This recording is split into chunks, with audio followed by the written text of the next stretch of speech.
My dear friends, as we all know that glucose get converted into pyruvate. One glucose molecule get converted into two molecule of pyruvate, and also it produces 2 ATP and 2 NADH via process glycolysis. And this process takes place in the cytoplasm of a cell. Energy molecule, especially ATP, get utilized in different processes that takes place within the cell, while NADH as a high energy currency get used at different places to form ATP and redox balancing. तो pyruvate बेचारे के साथ क्या होता होगा? देखिए, pyruvate के साथ अगर ऑक्सीजन है कोशिका में प्रचुर मात्रा में तो क्या होगा?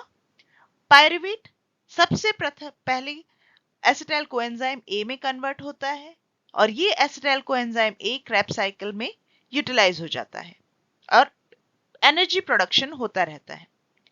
लेकिन ऑक्सीजन नहीं है, या कह लीजिए there is a scarcity of oxygen and mitochondria is also not there in the cell, जैसे कि आरबीसीज में। तब पायरुवेट के साथ क्या होता है? पायरुवेट के साथ में कुछ और नहीं, सिंपल कन्वर्जन होता है इसका लैक्टेट में via lactate dehydrogenase, an enzyme that is present in the cytoplasm. इस एंजाइम के लिए ना पायरुवेट एंड NADH ये दोनों ही एक रिएक्टेंट की तरह काम करते हैं और इससे हमें मिलता है अल्टीमेटली लैक्टेट एंड NAD+। अब ये कहिए NAD+ पिक्चर में क्यों आया? देखिए, this regeneration of NAD+ is vital for glycolysis as it needs NAD+ to accept electron in early steps to keep producing ATP. That's why NAD+ production is also essential along with the conversion of pyruvate to lactate. तो हम कह सकते हैं कि ये conversion या ये regeneration तब होता होगा whenever the ratio of NADH via NAD+ is high. Of course, यही होता है। और एक इंटरेस्टिंग फैक्ट है इस कन्वर्जन का, क्यों? क्योंकि ये जो कन्वर्जन है ना ये रिवर्सिबल है via same enzyme. This lactate dehydrogenase, this enzyme actual process this reaction या conversion कह लीजिए in a reversible manner में।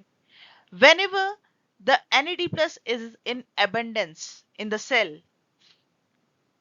the conversion और कह लीजिए कि oxidation of lactate into pyruvate takes place because here NAD+ helps in pulling electron from lactate and ultimately we get pyruvate back. तो हम कह सकते हैं आज के इस लेक्चर से हम कंक्लूड कर सकते हैं at the end that the enzyme convert pyruvate to lactate to regenerate NAD+ from NADH so that it can allow glycolysis to continue under anaerobic condition. I hope ये लेक्चर अच्छा लगा हो तो please hit the like button, share this video with your friend and please subscribe my channel. मिलते हैं आगे के lectures के साथ में। Till then stay safe and stay blessed. Bye bye.